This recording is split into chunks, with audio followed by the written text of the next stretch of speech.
Welcome to August 12. Today we will be reading from Job 37, Psalm 74, Ezra 8, and Romans 11, verses 1 through 21. Our word for today comes from Ezra 8. This is verses 21 to 23 in the English Standard Version. Then I proclaimed a fast there at the river Ahava, that we might humble ourselves before God, to seek from him a safe journey for ourselves, our children, and all our goods. For I was ashamed to ask the king for a band of soldiers and horsemen to protect us against the enemy on our way, since we had told the king, the hand of our God is for good on all who seek him, and the power of his wrath is against all who forsake him. So we fasted and implored our God for this, and he listened to our entreaty. Ezra was leading a group out of captivity and back to Jerusalem. They had been in exile, but the Lord directed their captors to send them home to rebuild the temple of the Lord. Normally, for a journey like this, they would need a small army of soldiers to surround them and protect them and their children and their livestock and all of the supplies and all of the treasure that they're transporting to the temple. But Ezra had declared to the king that God would protect them. Now it was time to put their faith to the test. So their first task and the very first action as a group was to fast and pray. We should all be able to relate to Ezra in this moment. He boldly decreed his faith in God. Then it dawned on him the weight of his words. He had said that God is good to all who seek him and that his strength would be with them. It was one thing to say it, but it was another to actually lead a group of families out of the safety and comfort of a walled, great city and into dangerous territory. Do we truly believe that the hand of our God is for good in all who seek him? Or are these just comforting words? And really, I challenge you this question to apply it to all the different scriptures and promises that we quote all the time as Christians and the church and as believers. People quote Romans 8:28 all the time. And we know that for those who love God, all things work together for good. We quote Romans 8:31. If God is for us, who can be against us? It's one thing to quote these incredible truths, but when the rubber meets the road, do we turn to the world for provision and protection, or do we humble ourselves and pray? We say he is good to all who seek him. Do we truly believe that? And if so, will we truly seek him?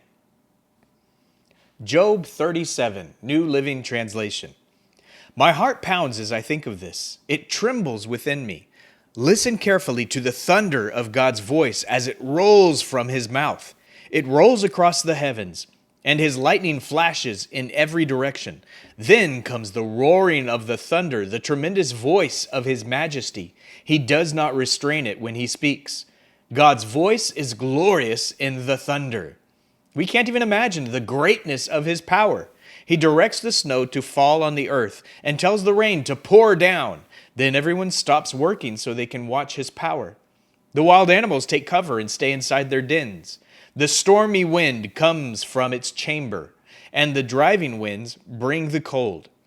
God's breath sends the ice, freezing wide expanses of water. He loads the clouds with moisture, and they flash with lightning. The clouds churn about at his direction. They do whatever he commands throughout the earth. He makes these things happen either to punish people or to show his unfailing love. Pay attention to this, Job. Stop and consider the wonderful miracles of God. Do you know how God controls the storm and causes the lightning to flash from his clouds? Do you understand how he moves the clouds with wonderful perfection and skill? When you are sweltering in your clothes and the south wind dies down and everything is still, he makes the skies reflect the heat like a bronze mirror. Can you do that? So teach the rest of us what to say to God. We are too ignorant to make our own arguments. Should God be notified that I want to speak? Can people even speak when they are confused? We cannot look at the sun, for it shines brightly in the sky when the wind clears away the clouds. So also, golden splendor comes from the mountain of God. He is clothed in dazzling splendor. We cannot imagine the power of the Almighty. But even though he is just and righteous, he does not destroy us. No wonder people everywhere fear him. All who are wise show him reverence. Psalms 74. O God, why have you rejected us so long? Why is your anger so intense against the sheep of your own pasture? Remember that we are the people you chose long ago, the tribe you redeemed as your own special possession. And remember Jerusalem, your home here on earth.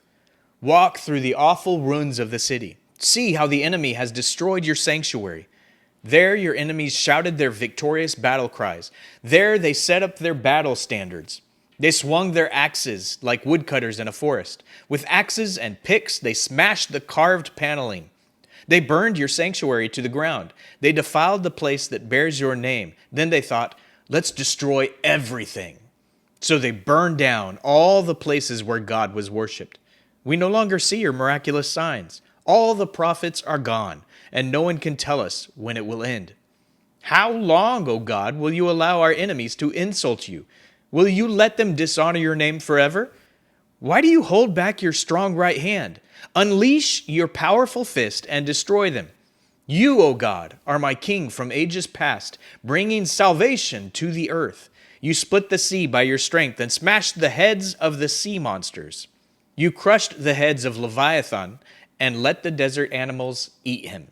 You caused the springs and streams to gush forth, and you dried up rivers that never run dry. Both day and night belong to you. You made the starlight and the sun. You set the boundaries of the earth, and you made both summer and winter. See how these enemies insult you, Lord. A foolish nation has dishonored your name. Don't let these wild beasts destroy your turtle doves. Don't forget your suffering people forever.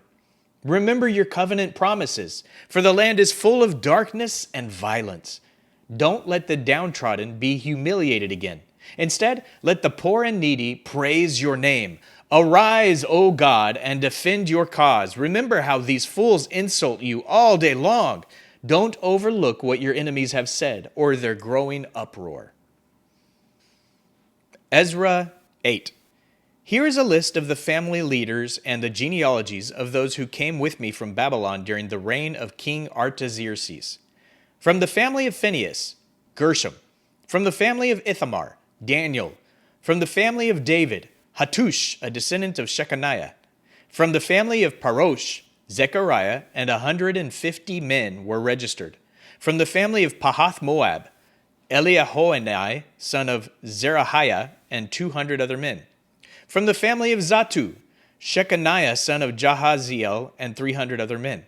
From the family of Adin, Ebed, son of Jonathan, and 50 other men. From the family of Elam, Jeshiah, son of Athaliah, and 70 other men. From the family of Shephatiah, Zebediah, son of Michael, and 80 other men. From the family of Joab, Obadiah, son of Jehiel, and 218 other men. From the family of Bani, Shelomith, son of Josephiah, and 160 other men. From the family of Bebai, Zechariah, son of Bebai, and 28 other men. From the family of Azgad, Jehonan, son of Hakatan, and 110 other men. From the family of Adonikam, who came later, Eliphelet, Jeuel, Shemaiah, and 60 other men. From the family of Bigvai, Uthai, Zakur, and 70 other men. I assembled the exiles at the Ahava Canal, and we camped there for 3 days while I went over the lists of the people and the priests who had arrived.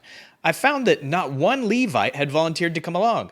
So I sent for Eleazar, Ariel, Shemaiah, Elnathan, Jarib, Elnathan, Nathan, Zechariah, and Meshullam, who were leaders of the people. I also sent for Joiarib and Elnathan, who were men of discernment. I sent them to Edo, the leader of the Levites at Casaphia, to ask him and his relatives and the temple servants to send us ministers for the temple of God at Jerusalem.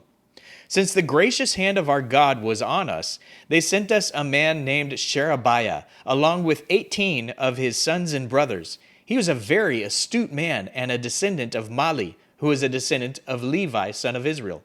They also sent Hashabiah, together with Jeshiah, from the descendants of Merari, and 20 of his sons and brothers, and 220 temple servants.